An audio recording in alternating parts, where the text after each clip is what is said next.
Good morning sir. मेरा नाम कृष्णा अग्रवाल है और मैं वेस्लिंग वुड्स का एलुमनाई हूँ। सर, हमारा देश इस समय दशहरे का त्यौहार मना रहा है और हम सब जानते हैं कि रावण हमारे इतिहास का सबसे बड़ा विलेन रहा है। तो मैं आपसे पूछना चाहता हूँ कि और कौन कौन से खलनायकों ने हम पर अपनी छाप छोड़ी है।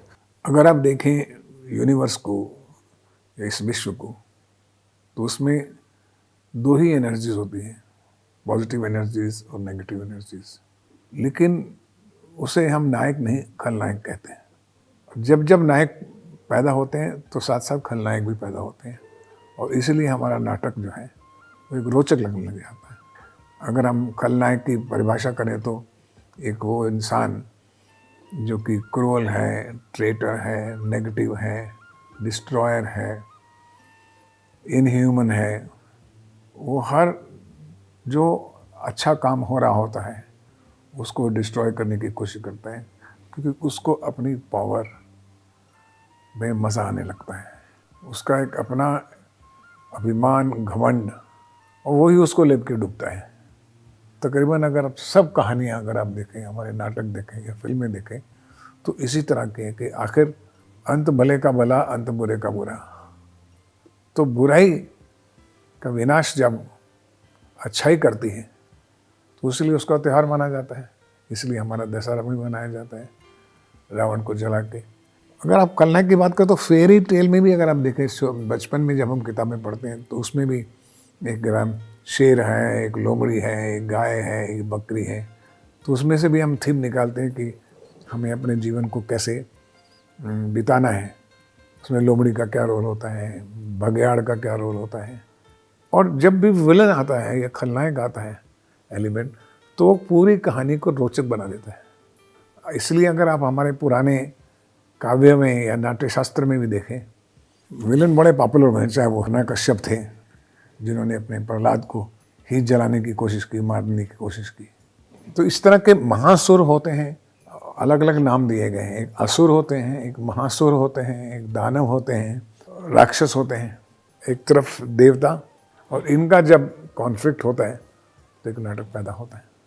अगर आप रावण का या कुंभकर्ण का नाम भी लेते हैं तो क्या अपने बच्चे का नाम कुंभकर्ण रावण रखते हैं? क्यों नहीं? रावण विद्वान होते हुए भी उसके अंदर एक घमंड, एक अभिमान और एक ऐसी कृति की जिसकी वजह से वो रावण को खलनायक कहा गया। तो खलनायक भी पैदा हुए, खलनायिका भी पैदा हुई।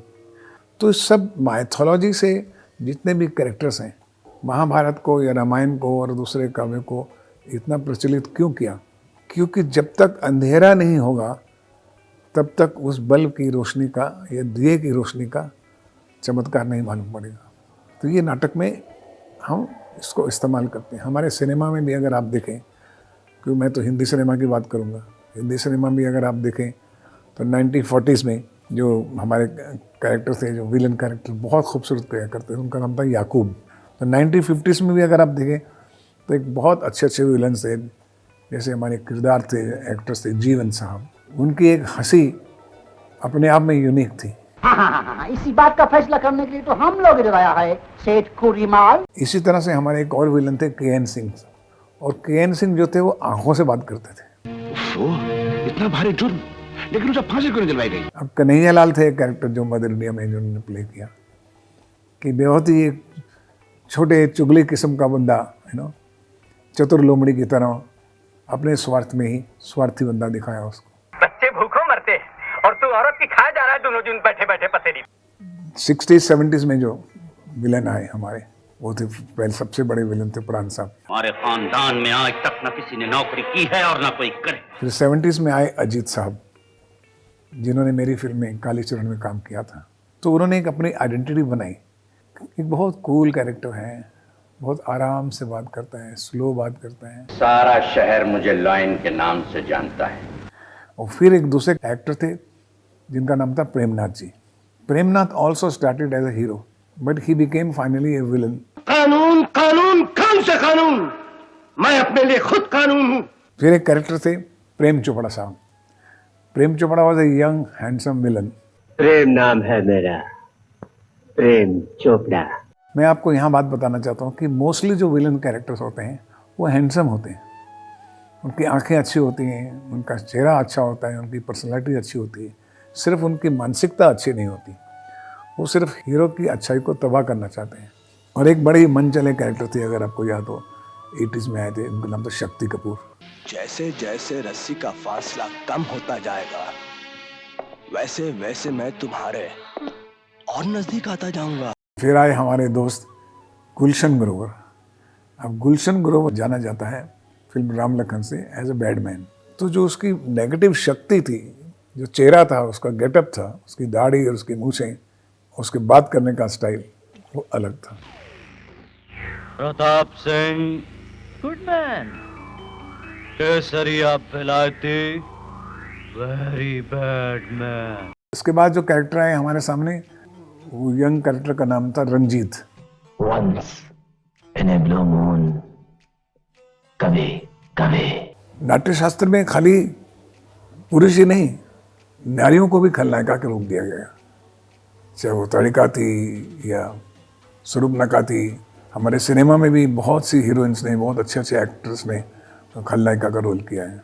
मैं जब छोटा था तो हम देखते थे कि जब सुबह ललिता पवार आती थी तब ये कुछ घर में गड़बड़ करेगी। फिर उसके बाद बिंदु जी आए, फिर अरुणा जी आए, और सबसे बड़ी हीरोइन हमारी काजल जी ने रोल किया था गुप्त में, टोटल विलन का रोल किया, खलनायिका का रोल किया था। तो एक वैम्प के बाद भी, जिसको खलनायिका कहते हैं, उसका भी अपना एक स्थान नाटक में होता है। ऐतराज़ में प्रियंका चोपड़ा ने भी हमारा रोल किया और लोगों को आज भी वो याद है।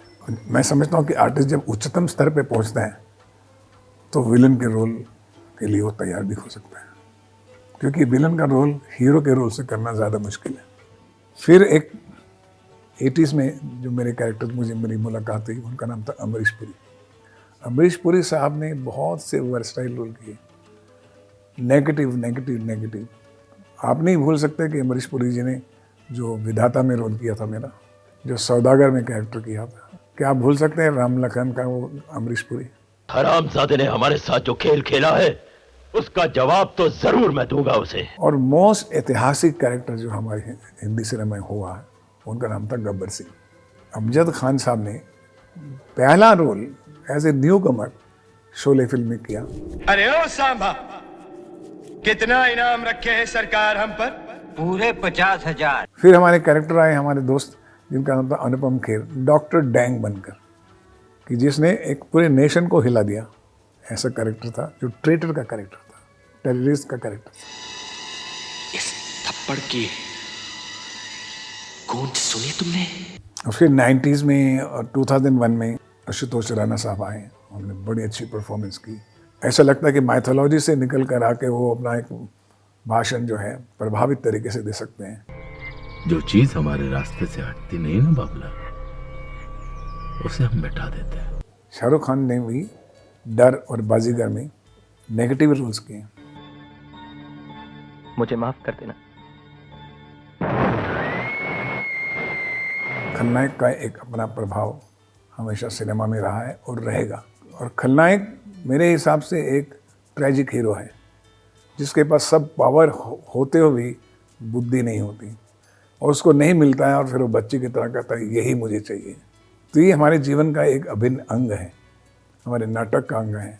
इस तरह के ट्रेटर्स, टेररिस्ट, विलन लोग आते रहेंगे, लेकिन हमारी दैवी शक्ति, हमारी आंतरिक शक्ति उनको ख़त्म करती रहेगी। That is why we celebrate Dussehra. इस समय हमें सब उन दुश्मनों को, उन डेविल्स को, उन ईवल्स को ख़त्म करना है। ये हमारा प्रण होता है। Thank you. Thank you sir.